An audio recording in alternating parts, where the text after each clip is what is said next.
नमस्कार, मी सायली. शिक्षण विवेक आयोजित काव्याभिवाचन स्पर्धा आपण घेतो आहोत आणि दरवर्षीप्रमाणे याही वर्षी स्पर्धेला भरभरून प्रतिसाद मिळालेला आहे. पण दरवर्षी पालकांचे, शिक्षकांचे किंवा मुलांचे हे प्रश्न असतात की आम्ही कवितेचं अभिवाचन कसं करायचं किंवा नेमकं कविता अभिवाचन करायचं म्हणजे नेमकं काय करायचं. तर या संदर्भात आपल्याला आज सर मार्गदर्शन करणार आहेत. मी सरांची थोडक्यात ओळख करून देते. Ravindra Satpute sir new English school रमणबागमध्ये शिक्षक आहेत आणि ते त्याच्यासोबतच दिग्दर्शकही आहेत. वेगवेगळ्या नाटकांची त्यांनी दिग्दर्शनं केलेली आहेत आणि संगीत आनंदमठ नावाचं जे नाटक आहे, जे आत्ता सध्या खूप गाजत आहे, त्याही नाटकाचं सरांनी दिग्दर्शन केलेलं आहे. तर मी सरांचं स्वागत करते आणि सरांना विनंती करते की आपण कृपया सेशनला सुरुवात करावी. धन्यवाद. सर्वप्रथम मी शिक्षण विभागाच्या सर्व टीमचं, अर्चना कोकलकर मॅडम यांना धन्यवाद देतो. कारण गेले अनेक वर्ष शिक्षण विभाग जसं सुरू झालंय, त्यांनी अनेक नवनवीन उपक्रम त्यांनी सुरू केलेले आहेत. पपेट शो असेल, गोष्ट सांगा स्पर्धा असेल, अगदी काव्य अभिवाचनची स्पर्धा असेल, याच्यातून अनेक विद्यार्थी, पालक, शिक्षक, मग अगदी विद्यार्थ्यांमध्ये लहान मुलांपासून तर कॉलेजियनपर्यंत बरीच मुलं खूप चांगल्या प्रकारे साहित्याशी जोडली गेलेली आहे. आपण पाहिलं तर मुलं वेगवेगळ्या विषयांवर विचार करायला लागले, वेगवेगळ्या लेखकांचं, कवीचं साहित्य वाचायला लागले. ही नक्कीच चांगली गोष्ट आहे असं मला वाटतं. आणि या स्पर्धेचं एक वेगळं वैशिष्ट्य की दरवर्षी एक वेगळे कवी त्या ठिकाणी ते निवडून दिले जातात. त्यामुळे जाणीवपूर्वक मुलं अशा कवींच्या कविता शोधून काढतायत, त्याचा विचार करतायत आणि त्याचबरोबर काही 2-3 विषय त्यांना ऐच्छिक दिले जातात. त्याच्यामुळे जे कवी निवडून दिले त्यांच्या कविता आणि ऐच्छिक दिलेल्या विषयातून कविता ज्या आहेत त्या निवडल्या जातात, ही चांगली गोष्ट आहे. आजच्या या कार्यशाळेचा मूळ उद्देशच असा आहे की आपण कविता अभिवाचन जी करायचे आहे, तर याच्यात काय आहे बाबा, काव्य अभिवाचन. तर काव्य म्हणजे कविता, कविता आणि लेख यात फरक आहे, कविता आणि गोष्ट यात फरक आहे. कवितेमध्ये ज्या भावना मांडलेल्या आहेत त्या कमी शब्दामध्ये आणि विषय समर्पक खूप चांगल्या पद्धतीने तो मांडला गेलेला असतो. कवीने त्याच्या भावना व्यक्त केलेल्या असतात. मग आता अभिवाचन करणाऱ्या किंवा कवितेचं वाचन करणाऱ्या त्या प्रत्येकाला, प्रत्येक स्पर्धकाला त्यातून नक्की काय मांडायचंय, तर सगळ्यात महत्वाचा आपल्याला दिलेला विषय, या विषयानुसार आपल्याला काय करायचंय, तर कवितांची त्या ठिकाणी निवड करायची आहे. आता ही कवितांची निवड मग दिलेले कवी असतील अथवा दिलेला विषय असेल, यानुसार आपल्याला करायची आहे. ही कवितांची निवड केल्यानंतर आपल्याला त्या कविता वाचायच्या. आधी त्या स्वतः वाचा, इतरांकडून वाचून घ्या, त्याचा अर्थ समजून घ्या. हे छोट्या गटासाठी खूप महत्वाचं आहे. मोठ्या गटाचे मुलं साधारणतः आपलं आपलं वाचू शकतात, आपला स्वतःचा अर्थ लावू शकतात.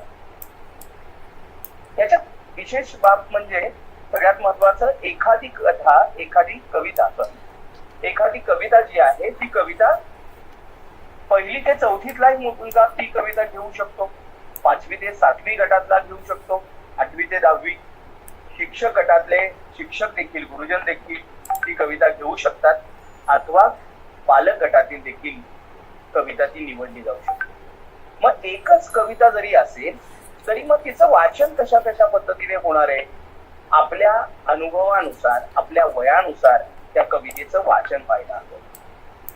या कवितेचा मूळ विषय काय आहे तो आपण समजून घ्यायला हवा. तो विषय समजल्यानंतर आपल्याला विषय तो काय करायचा आहे, आपल्या श्रोत्यांपर्यंत, ऐकणाऱ्यांपर्यंत तो पोहोचवायचा आहे, आपल्या प्रेक्षकांपर्यंत तो पोहोचवायचा आहे. ही जबाबदारी आपल्या गटाची आहे. आता ज्यांनी सहभाग घेतलेला आहे त्यांना माहित आहे.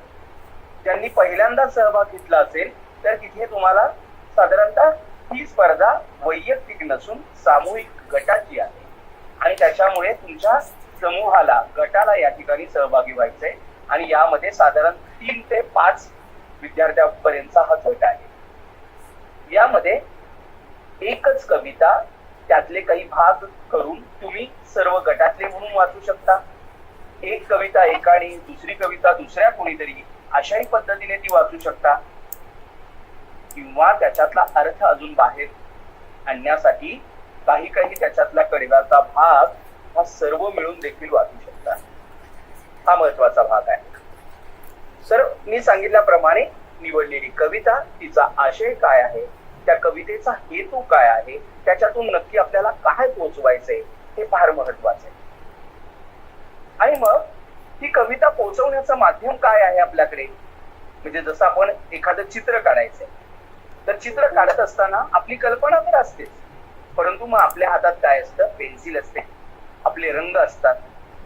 या सगळ्या माध्यमातून आपण ते चित्र काय करत असतो, पूर्ण करत असतो. मग आता कविता ही आपल्याला अभिवाचन करायचंय, ती वाचून दाखवायची. मग नेहमीप्रमाणे फक्त आपण धड्यांचं वाचन करतो तसं याचं वाचन करायचंय का, तर नाही. त्याची ध्येयता, त्याचा आशय, त्याची लय ही आपल्याला समजून घ्यायची आहे. आणि हे मांडण्यासाठी आपल्याला काय महत्वाचं आहे, तर आपला आवाज. आपल्याला शब्द पोचवायचे आपल्या आवाजाच्या माध्यमातून. आपला आवाज फार छान आहे, या आवाजाकडे आपलं लक्ष असलं पाहिजे. आपला आवाज सगळ्या ठिकाणी आपल्याला उपयोगी येतो. जर मी आता म्हटलो, नमस्कार, मला काहीतरी सांगायचं, तर सगळे आपण भेटतोय, एवढ्या जर हळू आवाजात घाबरून जर मी सांगायला लागलो, तर तुमचं माझ्याकडचं लक्ष निघून जाईल. म्हणजे काय, तर आपला आवाज स्पष्ट आणि मोठा लोकांना ऐकायला जाईल एवढा.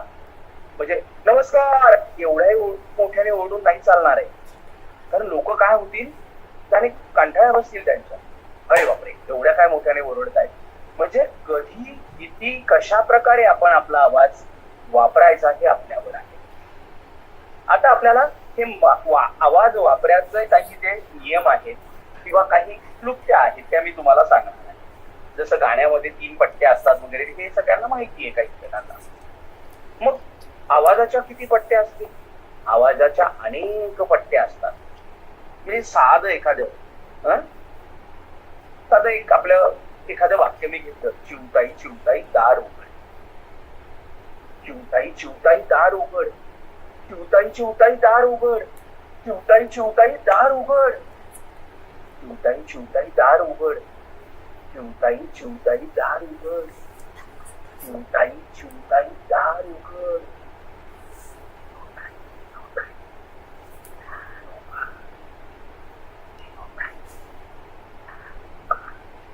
बघा, एकच वाक्य वरच्या पट्टीमध्ये, खालच्या पट्टीमध्ये कशा पद्धतीने. आता पट्टीमध्ये मी आवाजाचा फक्त बोध बदलला. पट्टीमध्ये कसं आहे, चिवताई चिवताई दार उघड, चिवताई चिवताई दार उघड. हे काय प्रत्येक ठिकाणी, कारण नाट्य अभिवाचन जसं आपण करायचंय ना, तसं आपल्याला काव्याचं अभिवाचन, आणि अभि आला तिथे अभिनय. मग हा अभिनय हा वाचनाच्या माध्यमातून आला.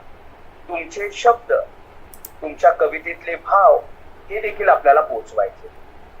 मग एखाद्या कवितेमध्ये तिथे जर आनंद असेल, तो आनंद आपल्याला पोचवायचा आहे. एखाद्या कवितेत दुःख असू शकते, ते पोचवायचं आहे. एखाद्या कवितेमध्ये देशप्रेम असेल, ते आपल्याला पोचवायचं आहे. म्हणजे पोवाडा जर आहे, तो पोवाडा पोवाड्यासारखाच म्हटला जातो ना. पोवाडा कधी सावकाश, हळू, प्रेमळपणे, लाडीवाळपणे नाही म्हटला जात ना. तो ज्या पद्धतीने, कारण शौर्य गाथा त्या ठिकाणी मांडायचे त्या पोवाड्यात. एखादं विरह आहे, जसं त्या पूर्वीच्या ओव्या असायच्या बघा, त्या ओव्या कशा म्हटल्या जायच्या, माझ घरातून माझ घरातील जात्यावर मावुटी पुस भाव ओवी, माझ्या धन्याला कोणी वाट घराची दाखवी. याच्यातून एक वेगळा लय, वेगळा नाद या ठिकाणी येतो. हा महत्वाचा आहे. एरे एरे पावसा तुला देतो पैसा, पैसा झाला मोठा, पाऊस आला मोठा. या प्रत्येक कवितेमध्ये काहीतरी दडलेलं आहे, आणि ते दडलेलं तो भाव आणण्याचा प्रयत्न आपण अभिवाचन करत असतो. आणि यासाठी आपला आवाज महत्वाचा आहे. आता हा आवाज आपला व्यवस्थित पोहोचण्यासाठी आपल्याला काय करायला हवं, तर एक छोटासा एक्सरसाइज तुम्हाला सांगतो. काय करायचंय आपल्याला, श्वास घ्यायचा आहे आणि आपल्याला अंक बोलायचे. बघा, श्वास मी एकदा करून दाखवतोय. तुम्ही म्हणाल हे काय नवीन चाललंय, पण हे आपल्याला आपल्या कविता सादर करताना खूप उपयोगी येणार आहे, म्हणून तुम्हाला मी हे सांगतोय. म्हणजे बघा, श्वास मी घेतला, 1 2 3 4 5 6 7 8, म्हणजे जिथपर्यंत माझे अंक बोलून होतील तिथपर्यंत मला बोलत राहायचंय. जिथे माझा श्वास संपला म्हणजे 15 16 17 तिथे थांबवायचे. याने काय होणार आहे, आपल्या श्वासावरच आपला कंट्रोल जो आहे तो वाढणार आहे. कारण श्वास आपल्याला काय होत असतो, आपल्या या बोलण्यामध्ये खूप उपयोगी येत असतो. आणि जेव्हा मग पल्लेदार वाक्य जशी म्हणायची असतात, तशा कवितेच्या काही ओळी आपल्याला काय करायच्या असतात, सरळ त्या कवितेच्या ओळी 1 2 3 सलग म्हणायच्या असतात. काही ठिकाणी आपल्याला काय करायचं असतं, ती कविता म्हणत असताना पूर्ण कडवं एका दमात म्हणावं लागतं. मग अशा वेळी आपल्याला या श्वासाचा उपयोग होतो. आता जे नंतर जॉईन झालेत त्यांनी कृपया आपला माईक फक्त बंद करावा, म्हणजे ऐकायला सगळ्यांना व्यवस्थित. तर मी सांगत होतो की श्वासाचा व्यायाम हा तुम्हाला कुठेही तुमच्या भाषणाच्या स्पर्धेसाठी उपयोगाला येणार आहे, कथाकथन सांगताना उपयोगाला येणार आहे, तुमच्या एखाद्या नाट्यछटा करताना उपयोगाला येणार आहे, तसा हा अभिभाषणाला देखील उपयोगाला येणार आहे. याचप्रमाणे या सगळ्यात महत्वाचा एक भाग असतो तो नाटकामध्ये वापरला जातो, जो आपल्या काव्य अभिव्यंजनामध्ये देखील उपयोगाचा आहे, तो म्हणजे नवरस संकल्पना. आता हे नवरस काय आहेत प्रकार, तर हे काही आंब्याचा रस, ऊसाचा रस असे आहेत का, तर नाही. हे नवरस जे आहेत या भावना आहेत आपल्या. आणि मग हे कोणकोणते आहेत, शृंगार रस, ज्याच्यामध्ये आपल्याला लाजणं, नटणं, तटणं, मुरटणं हा सगळा भाग येतो. मग या शृंगार रसाच्या काही कविता असतात, मोठ्यांचे जे गट आहेत त्या ठिकाणी ही कविता येऊ शकते, त्याच्यामध्ये तुम्हाला या गोष्टीचा उपयोग होऊ शकतो. हास्य रस, आपला आनंद, काहीतरी विडंबन, काहीतरी घडलं आपल्या समोर, काहीतरी घडलं आणि अशामुळे जो रस निर्माण होतो तो म्हणजे हास्य रस किंवा आनंदाची भावना ही व्यक्त करण्यासाठी हास्य रस येतो. अशाही काही कविता असतात की ज्याच्यामध्ये आपल्याला विडंबन जे आहे, हास्य जे आहे ते आपल्याला लोकांसमोर मांडायचं असतं. त्याचप्रमाणे करुण रस, करुण दुःख, वाईट वाटणं आहे. एखाद्याचं दुःख असेल, मग त्या एखाद्या झाडाचं दुःख की कुणीही येते त्याच्या फांद्या तोडते, त्याची पानं तोडून टाकते, किंवा त्या झाडाला खूप दिवस झाले पाऊस न आल्यामुळे, पाणी न मिळाल्यामुळे बिचारे ते आता खूप कोमेजून गेले आणि एखाद्या कवीने त्याची कविता मांडली. एखादा शेतकरी त्या पावसाची वाट बघतोय आणि तेव्हा कवीला त्याच्याबद्दल जे काही सुचलं असेल तो त्या विठू माऊलीला म्हणत असेल की पाऊस पडू दे, त्या आशयाची कविता असेल. हा करुण रस त्या ठिकाणी. रौद्र रस, राग, हा राग दाखवण्यासाठीचा हा रौद्र रस येतो. रागाची भावना, द्वेषाची भावना ही जी आहे ही काही कवितांमध्ये येते. आणि मग त्या ठिकाणी आपला आवाज, आपलं बोलणं, आपले उच्चार त्या पद्धतीने व्हायला हवे. वीर रस म्हणजे शौर्य रसाची भावना, हे फक्त पोवाडा नाही, काही असेल त्या संदर्भात देशभक्तीपर काही गीतं असतात, देशभक्तीपर कविता असतात, या मांडण्यासाठी आपल्याला या वीर रसाचा, शौर्य रसाचा उपयोग होऊ शकतो. मग आपल्याला ती कविता वाचल्यावर जसा विषय महत्वाचा आहे तसा आशय काय आहे, त्याच्यातून नक्की काय पोचवायचंय, कोणती भावना पोचवायची, कोणता रस पोचवायचा आहे, याचा आपल्याला विचार करायचा असतो. वीर रसाबरोबरच भयानक, भय, भीती ही जी भावना आहे ती भयानक रसामधून आपण पोचवतो. मग आपल्याला विंदांची कविता ती सहज आठवून जाते. हिर रात्री सुंदराणी, धर वारा भुर्र पाणी, कोण आले दार आपोआप खोले. या कवितेच्या ओळी, हा कवितेचा आशय मांडताना आपल्याला या भयानक रसाचा उपयोग, मग त्याच वेळेला आपला आवाज त्या पद्धतीने बदल, आपला आवाज, आपल्या आवाजाचा पोट, आपला आवाज ज्या पद्धतीने आपण वापरणार आहे त्या पद्धतीने आपल्या कवितेचा आशय अजून छान पद्धतीने पोहोचणार आहे. त्यामुळे त्याच्याकडे आपल्याला लक्ष द्यायचं आहे. बिभत्सरस, हा बिभत्सरस काय आहे तर आपल्याला, आपण म्हणतो ना काहीतरी घाणेरडं आहे, दिसते, घाणेरडा वास येतोय आणि त्यावेळेस जे आपल्या चेहऱ्यावर सगळे भाव तयार होतात ते बिभत्सता. तो बिभत्सरस देखील काही शब्दांमध्ये, काही ठिकाणी, काही कवितेच्या ओळींमध्ये तो आपल्याला दाखवायचा असतो. अद्भुत, अद्भुत म्हणजेच आश्चर्य, नवल, हे अनेक याच्यामध्ये आहे. काही अचंबित करणाऱ्या गोष्टी जेव्हा आपण बघतो, पाहतो, ऐकतो तेव्हा आपल्याला आश्चर्य वाटतं. तर काही कविता आपल्या अशा असतात की त्यांचा आशय हा अद्भुत रसाच्या संदर्भातला असतो, तर तो आपल्याला काय करायचा असतो, अशा पद्धतीने आपल्याला मांडायचा असतो. तेव्हा आपल्याला अद्भुत रसाचा उपयोग होऊ शकतो. शांतरस, हा शांतरस तिथे आपल्याला समाधान, तृप्ती, भक्ती या सगळ्या स्वरूपाच्या आहे. इथे आपण शांत रसाचा उपयोग करत असतो आणि त्याचा वापर करून आपण आपली कविता जी आहे, आपली जी गोष्ट आहे, कथाकथन जर करत असतो त्या ठिकाणी ती मांडत असतो. आपल्याला आता कवितेच्या स्वरूपात ते मांडायचे. मग एखाद्या भक्ती रसाची कविता असेल, एखादी भक्तिभावाची कविता असेल, ती त्या ठिकाणी आपल्याला मांडण्यासाठी या सगळ्या नवरसांचा उपयोग आपल्याला होत असतो. त्याने आपल्या कवितेच्या ज्या भाव आहे, जो विषय आहे, तो आपल्या श्रोत्यांपर्यंत, आपल्या रसिकांपर्यंत अधिक चांगल्या पद्धतीने पोहोचू शकतो. तर हे नवरस संकल्पना मी तुमच्या समोर मांडली. आता सगळ्यात महत्वाचा भाग, कवितेचा प्रत्येक शब्द स्पष्ट जावा, व्यवस्थित जावा, हे महत्वाचं आहे.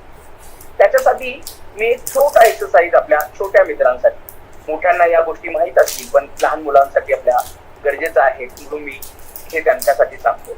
आपल्याकडे पेन किंवा पेन्सिल असते, ही आपल्याला या पद्धतीने अशी डाटामध्ये इथे अडकवायची आहे आणि आपण जास्तीत जास्त स्पष्ट बोलण्याचा प्रयत्न करायचा. हे करत असताना आपल्या जिभेची हालचाल व्यवस्थित झाली पाहिजे. बऱ्याच वेळा आपण काय करतो, आपली जीभ व्यवस्थित वापरत नाही, त्यामुळे आपले उच्चार अस्पष्ट येतात आणि म्हणून अशा प्रकारच्या एक्सरसाइजचा उपयोग आपण करायचा आहे. हे करत असताना काळजी घ्यायची, आपण चुकीचं जर बोलत नाही ना, ही काळजी आपण घ्यायची. आपण एखादा उतारा समोर ठेवून तो तुम्ही वाटू शकता. आता मी तुमच्याशी बोलतोय, ते बोलणं तुम्ही या पद्धतीने करतोय. याने होणारे काय, आपल्या जिभेची हालचाल व्यवस्थित होणार आहे. बघा, मी जर तोंड बंद करून कवितेच्या काही ओळी म्हणायला लागलो तर उच्चार माझा व्यवस्थित होणार नाही. रे पावसा तुला देतो पैसा, उच्चार स्पष्ट येणार नाही. एरे पावसा तुला देतो पैसा. उच्चार व्यवस्थित व्हायचा असेल तर आपल्या या ओठांची हालचाल, आपल्या पूर्ण चेहऱ्याच्या जबड्याची हालचाल व्यवस्थित झाली पाहिजे, याची काळजी आपण घ्यायची. आपण ताठ व्यवस्थित बसायचं जेणेकरून आपला आवाज चांगला पोहोचतो. हे सगळ्यांसाठी गरजेचं आहे. मोठ्यांसाठी याचा पुन्हा एखाद्या आपण बोलूया की त्याचा सराव होईल, त्यांचे रिव्हिजन पुन्हा होईल, पण ही छोट्यांसाठी गरजेचं आहे. अनेक आपले बालमित्र देखील या कार्यशाळेसाठी उपस्थित राहिले, त्यांच्यासाठी मी आवर्जून हे सांगतो की अशा प्रकारच्या काही गोष्टी ज्या आहेत तुम्ही त्या करून पहा. याने आपल्या आवाजासाठी, आपल्या उच्चारासाठी खूप चांगला उपयोग होणार आहे. याच प्रकारचा अजून एक तुम्हाला टंग ट्विस्टर नावाचा एक प्रकार आहे. एक असा भाषिक खेळ आहे. आपल्या जिभेची हालचाल, आपले उच्चार चांगले होण्यासाठी म्हणून अशा प्रकारच्या, जसं एकाच अक्षराने सुरू होणारे काही वाक्य असतात, तुमच्याकडेही असतील, तुम्ही याआधी ऐकलेही असतील, मी काही तुम्हाला ऐकवतो. कमला काकूने कमलेश काकाचे कामाचे कागद काळ्या कात्रीने करा करा कापले. बघा, सगळे वाक्य जे आहे ते क च्या शब्दांनी तयार झालेले आहे आणि ते परत परत म्हटल्यावर आपले उच्चार चांगले होणार आहे. कमला काकूने कमलेश काकांचे कामाचे कागद काळ्या कात्रीने करा करा कापले. पंतोबाची पिवळी पिवळी पगडी पुण्याच्या पर्वतीच्या 35व्या पायरीवरून 5व्या पायरीवर पडली. बघा, पंतोबांची पिवळी पिवळी पगडी पुण्याच्या पर्वतीच्या 35व्या पायरीवरून 5व्या पायरीवर पडली. बघा, एक सारखाच उच्चार, सुरुवातीला अक्षर असणारे हे शब्द आहेत. बोलायला कधी कधी सुरुवातीला अवघड जातं, पण नंतर नंतर सराव झाला की तुमच्या उच्चारासाठी याचा खूप चांगला उपयोग होतो. अगदी साधं आहे, जे तुम्हाला माहित पण असेल. काळे राळे गोरे राळे राळ्यात राळे मिसळले. काळे राळे गोरे राळे राळ्यात राळे मिसळले. एक गंमत म्हणून स्वतः म्हणून बघा, माईक चालू करू नका आणि भरभर म्हणण्याचा प्रयत्न करा. थोडासा वेळ देतो तुम्हाला. म्हणा, काळे राळे गोरे राळे राळ्यात राळे मिसळले. म्हणत राहा.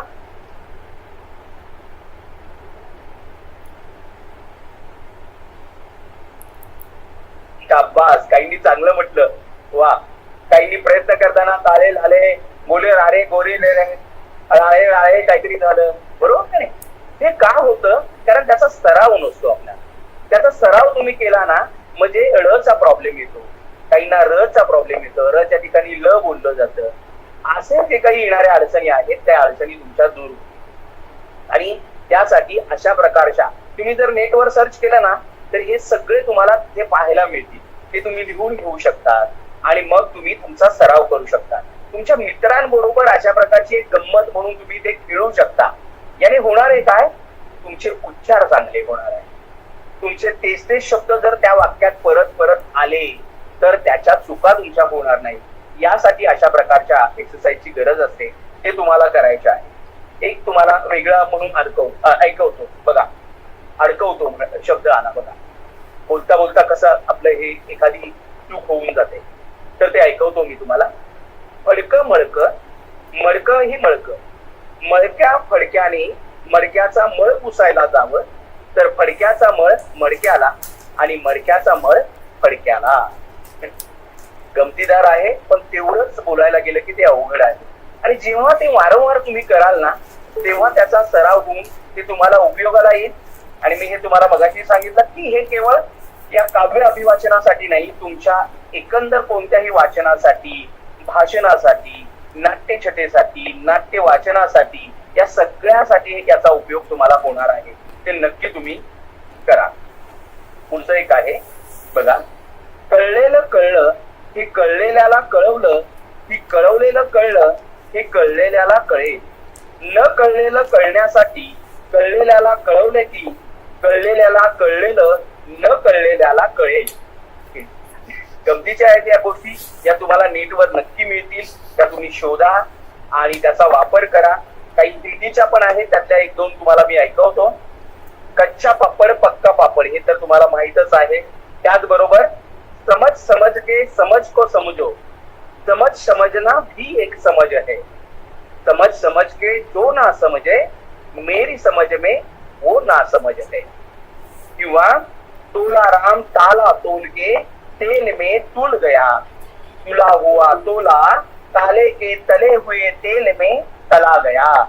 या प्रकारचे काही एक्सरसाइजचे काही वाक्य आहेत. ही वाक्य तुम्हाला त्या ठिकाणी मिळतील.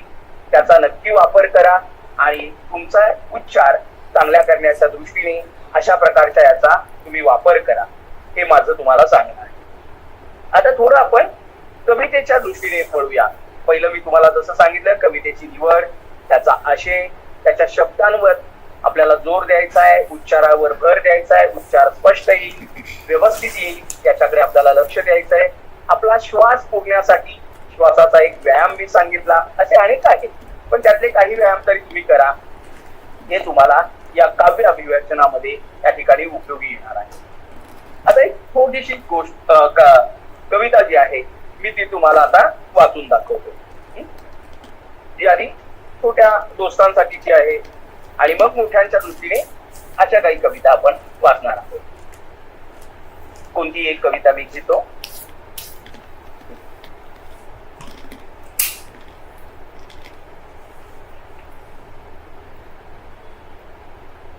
बघा, काही पावसा पावसा येई. आता पाऊस चालू आहे त्याच्यामुळे पावसाची एक छोटी कविता घेतली आहे. पावसा पावसा येई कवितेचं नाव आहे.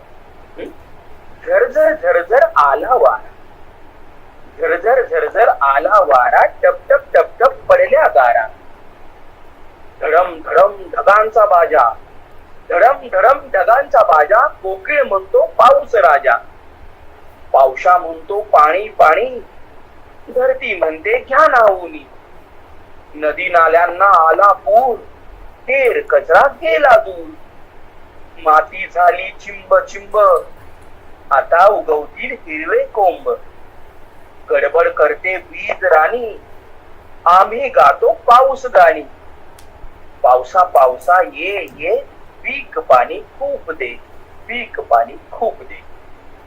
बघा बालमित्रांनो, या ठिकाणी ती कविता, कवितेचं नाव काय आहे, त्या कवितेत काय म्हटलं आहे आणि त्यानुसार त्या कवितेचं वाचन तुम्हाला काय करायचं आहे. बघा, अजून एक कविता, ती आता मधल्या काही गटासाठी येऊ शकेल. हे तुम्हाला मी आत्ताच्या तुम्हाला दिलेल्या विषयानुसार नाही, मी वेगळ्या कविता घेतलेल्या आहेत, जेणेकरून कविता वाचायच्या कशा, त्याचा आशय कसा पोहोचवायचा या दृष्टीने मी केलेला आहे.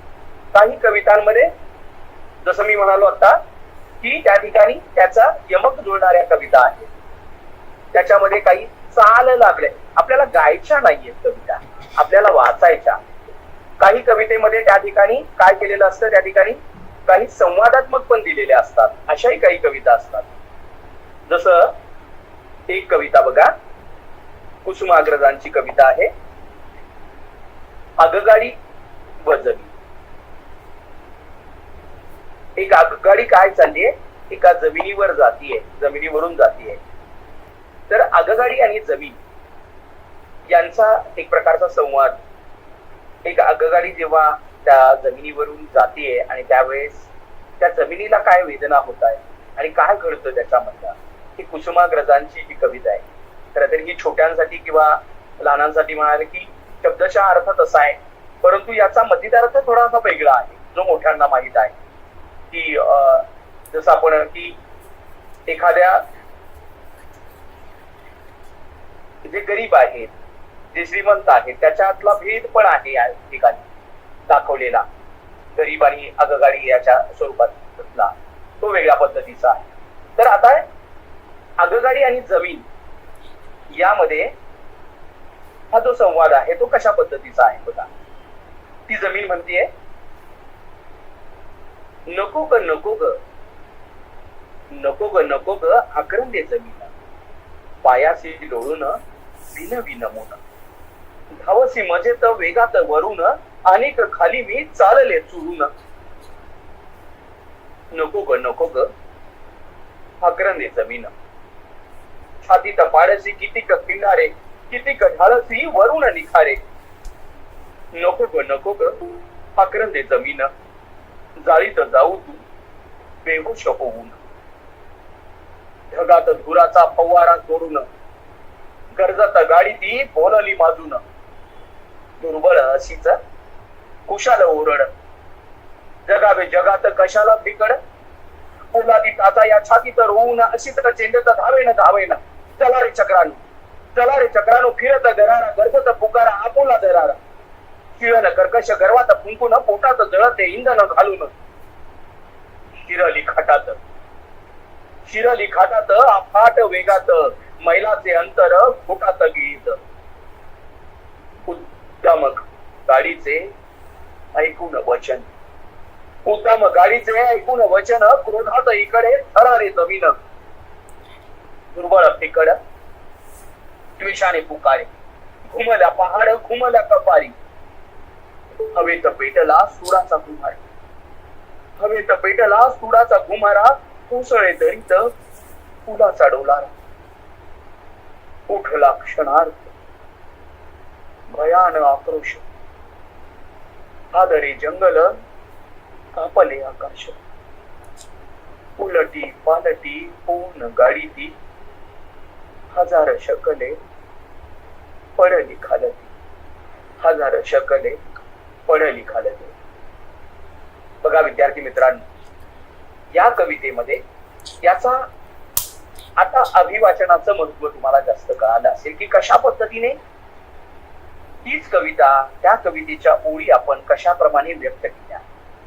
जिथे त्या कवितेतल्या गाडीचं बोलणं आहे, जिथं जमिनीचं बोलणं आहे, ते कशा पद्धतीने वेगळ्या पद्धतीने आपण मांडण्याचा प्रयत्न केला आपल्या आवाजाच्या माध्यमातून. ती भावना जी आहे ती भावना पोहोचवण्याचा प्रयत्न केला. मधल्या एका भागामध्ये मी ते जसं म्हणालो की श्वास किती महत्वाचा आहे, की पोलादी त्याचा या छातीत रोवून अशी तर चेंडीत धावेन धावेन, चला रे चक्रानो फिरत गरारा, गर्दत पुकारा अपोला दरारा, शिळन कर्कश गर्वात फुंकुट पोटात दळते इंधन घालून. एका दमात कशा प्रकारे आपल्याला ते पुढे घेऊन जायचंय, जे मी मगाशी म्हणालो, ते काही कवितेच्या बाबतीत इथे तुम्हाला ते उपयोगी येणार आहे. आपला श्वास इथपर्यंत आपल्याला पोहोचवायचा आहे आणि त्याच्यासाठी मग आवाज आपल्याला कधीतरी वर करायचा आहे, कधी खाली करायचा आहे, आवाजातला चढ उतार आपल्याला करायचा आहे. या गोष्टीचा देखील आपल्याला उपयोग करायचा आहे. अजून एक वेगळी छोटीशी आपल्या छोट्या दोस्तांसाठी, चांदोबा चांदोबा दमलास का.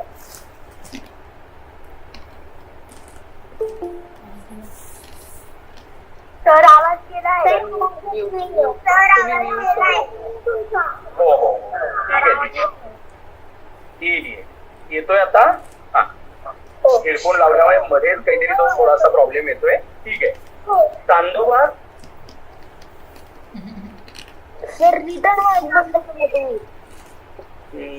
मध्येच बरं ठीक आहे. मी आता एक काम करतो, हेडफोन बंद करून टाकतो. आता येतोय आवाज.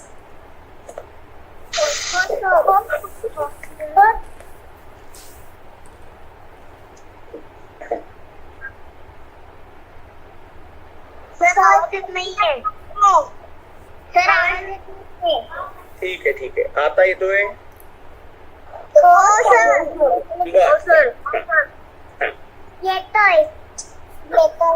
ओके धन्यवाद. चांदोबा चांदोबा दमलास का, लाह्यांचा लाडू फेकलास का, लाह्या उडाल्या नभाकडे, त्याच चांदण्या होतीकडे. काय सुंदर उपमा दिलीये बघा कवीने, की चांदोबा चांदोबा दमलास का, हे चांदोबा दमलायस का, त्या लाह्यांचा लाडू फेकलास का. आणि त्या लाह्या ज्या आहेत त्या उडाल्यात नभाकडे, आकाशाकडे उडालेल्या आहेत आणि त्याच चांदण्या झालेल्या आहेत. अशा कवीने ती जी काही आहे कल्पना आहे ती मांडलेली आहे.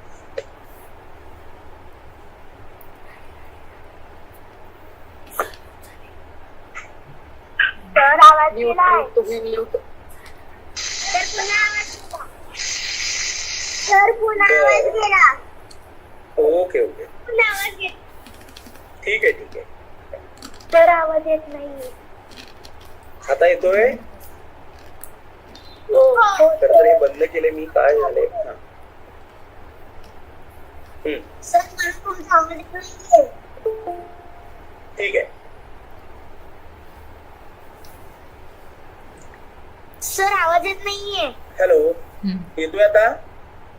हो बघा एका थेंबाची कविता आहे. बाकीच्यांनी म्यूट करा प्लीज. बाकीच्यांनी म्यूट करा. हा, सायली मॅडम फक्त सांगतील कधी आवाज जर बंद झाला तर. ठीक आहे. थेंबा थेंबा कोठून येतोस, थेंबा थेंबा कोठून येतोस,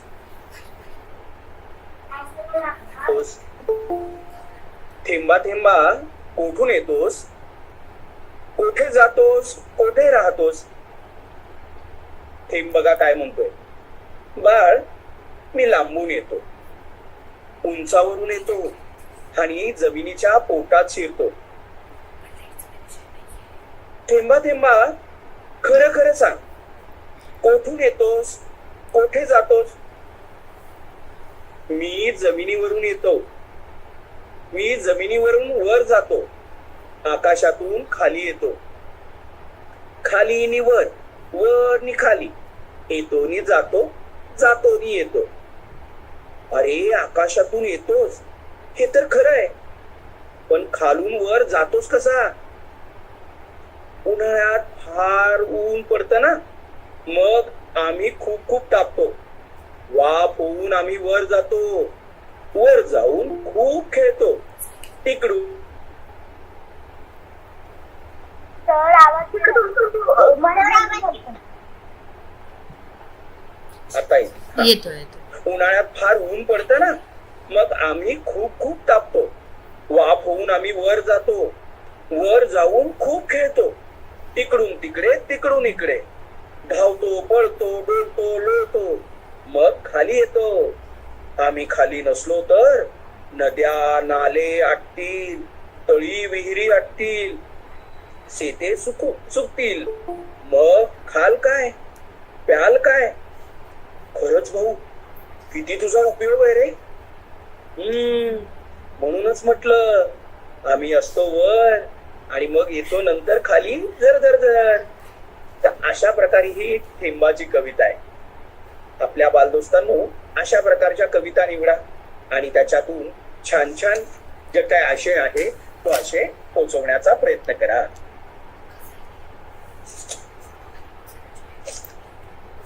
बघ आता